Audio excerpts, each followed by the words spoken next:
So hello dear student, কেমন আছো? I hope প্রত্যেকে শুধু ভালো না ভীষণ ভালো আছো। স্ক্রিনের ওপর একটা প্রশ্ন দেখা যাচ্ছে, তাই না? প্রশ্নটা কি বলেছে সেটা আজকে আমরা মন দিয়ে পড়বো, বুঝবো, তারপর অঙ্কটা প্র্যাকটিস করবো। ওকে, কি বলেছে দেখো। একটি সমবাহু ত্রিভুজের বাহুর দৈর্ঘ্য 5√3 সেন্টিমিটার। ত্রিভুজের পরিবৃত্তের ব্যাসার্ধ কত? দেখো, সমবাহু ত্রিভুজ প্রথমে অঙ্কন করব আমরা। এই হচ্ছে আমাদের সমবাহু ত্রিভুজ এ বি সি। সমবাহু ত্রিভুজ, সমবাহু ত্রিভুজের ধর্ম কি? A B equal to BC equal to C A, মানে তিনটে বাহুর দৈর্ঘ্যই সমান। হ্যাঁ, ঠিক। এবার যদি সমবাহু ত্রিভুজের তিনটে বাহু সমান দৈর্ঘ্য হয়, এর কি জানি আমরা? এর যেটা জানি যে মধ্যমা তিনটে। চলো মধ্যমা অঙ্কন করি।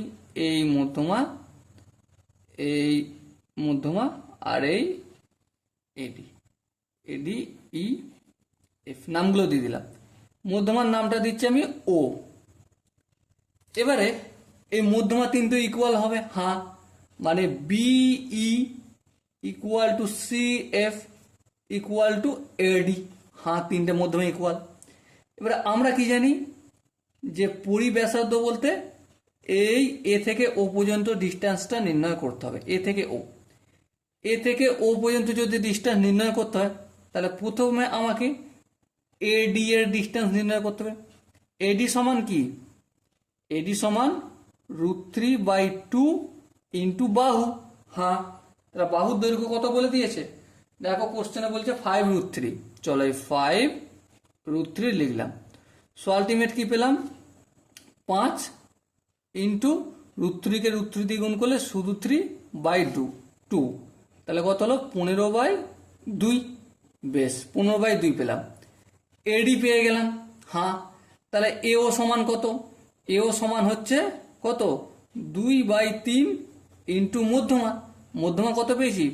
15/2। এই 15/2টা লিখলাম। এই 2 কাটা গেল, 3 1 কে 3, 3 5, 15। সো মধ্যমা আমাদের কত হলো? মধ্যমা বলছি, পরিবৃত্তের ব্যাসার্ধ এখানটা হলো 5, তার মানে এখানটাও কতটা হবে? 5 হবে, আর এখানটাও হবে 5 সেন্টিমিটার। না কি বলেছে দেখো? সেন্টিমিটার। সো এখানে যে চারটে অপশন আছে তার মধ্যে কোন অপশনটা ঠিক হবে? Obviously option C is the right answer. So dear student, I hope এই কোশ্চেনের প্রতিটা কনসেপ্ট বোঝা গেছে। যদি কোনো কনসেপ্টে বুঝতে অসুবিধা থাকে, ডাউট থাকে যে দাদা আরও একটু ডিটেলসে আলোচনা করলে ভালো হতো, তো ডেফিনেটলি কমেন্ট সেকশন তার জন্য খোলা রইল। আর যদি বুঝতে পেরে যাও তাহলে একটা লাইক, একটা শেয়ার আর একটা সাবস্ক্রাইবের আশা তোমার কাছ থেকে আমি করলাম। ওকে, সো দেখা হচ্ছে পরবর্তী সেশনে। ততক্ষণ মধ্যে ভালো থেকো, সুস্থ থেকো এবং জয় হিন্দ।